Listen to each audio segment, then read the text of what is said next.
In this video, we are going to focus on the weighted average method of stock validation. We have Crown Cycles that sells bicycles and uses the weighted average method of stock valuation and the periodic stock system of stock control. The transactions relating to the rally bicycle for September 2020 are as follows. On day 1 of September, bicycles on hand or our opening stock 6 units at R1,000 each, which will give us 6,000 as the total value. On the 3rd, bicycles were bought on credit, 12 of them at the price of 1,250 each. 12 times 1,250 will give us a total value of 15,000. On the 18th, bicycles returned to a supplier. It's that very same ones we bought on the 3rd. 2 of the 12 were returned, so we have to use that unit cost of 1,250. 2 times 1,250 results in 2,500. Then on the 25th, bicycles were bought for cash, 15 of them at 1,500. 15 times 1,500 gives a value of 22,500. Bicycles sold during the month, 18 were sold. The selling price was 2,700 each, so 18 times 2,700 gives the 48,600 rand. And then on the last day of the month, bicycles on hand or closing stock, we don't know, we will have to determine it. So firstly, we need to calculate the number of rally bicycles on hand. In other words, the unsold units on 30 September 2020. So to determine the number of rally bicycles on hand on 30 September 2020, we need to obtain firstly the number of units that are available to sell. What do we have available to sell? Well, we have the opening stock at the beginning of the month, and then we have also that which we purchased during the month. So we have to add the 12 and the 15, and then we have to subtract that which we returned, because that's not available for sales. So we can simply add the 6 plus the 12 plus the 15, subtract the 2. So we have 31 units available for sale. So now to get the unsold units, we have to subtract the 18 units that we in fact did sell during the month. So the number of unsold units at the end of the period is the number of units available to be sold, which is the 31, minus the number of units sold during the period, which is the 18, which means we are left with 13 units that's unsold at the end of the month. Next, we have to calculate the value of the closing stock on 30 September 2020. So to get the value, we need the total value of units available to be sold. That's that 31 units. We have already shown on the previous slide how to get to that. It's the opening stock plus the purchases minus returns in terms of the number of items. But now we have to look at the actual value. We had 6,000 worth of opening stock. Remember, it was the 6 bicycles times 1,000 rand, which gives 6,000 rand.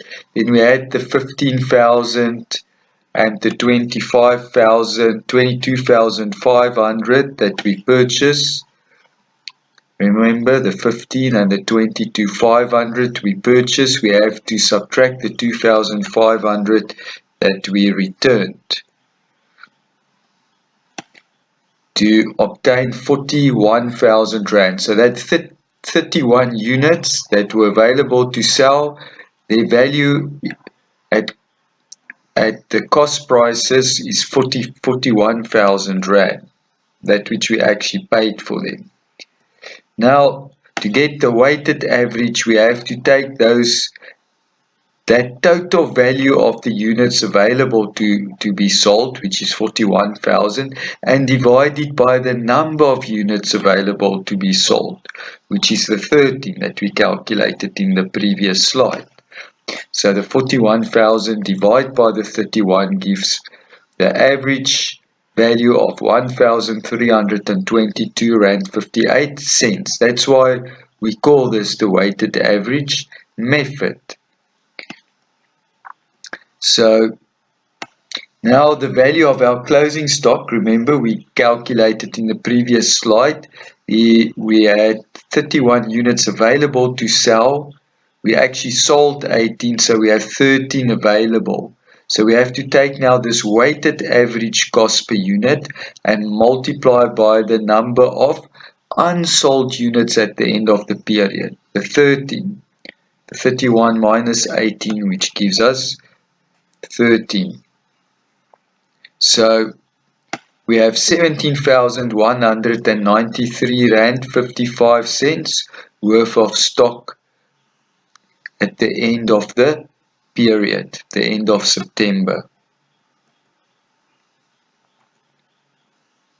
So next we have to calculate the cost of that which we did sell during September. So we know we sold 18 units, so now we just have to take this weighted average price and multiply by the number of units that we did sell.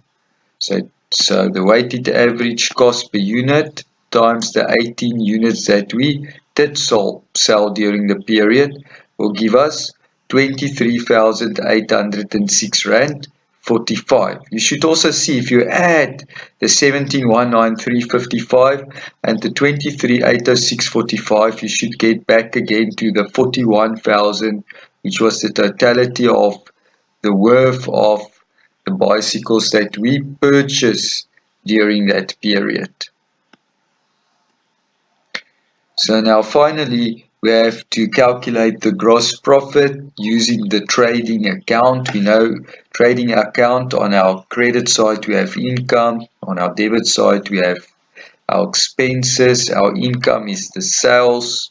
We know we have sold 18 times 2,700 each, so that will give us the 48,600. And then this is according to the periodic stock taking system.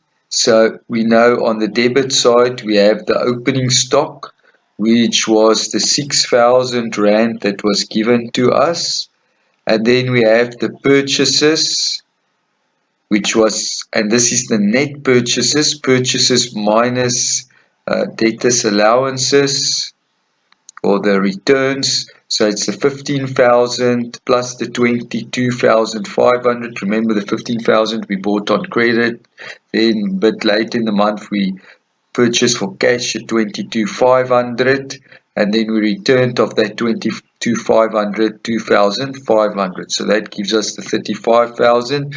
Then we have carriage on purchases, which in this particular example was not existent. Custom duty was not applicable. And then remember on the credit side we have to have the closing stock, and the closing stock we calculated was 17,193.55. So now our credit side is larger than our debit side, so we still need something on the debit side. That will be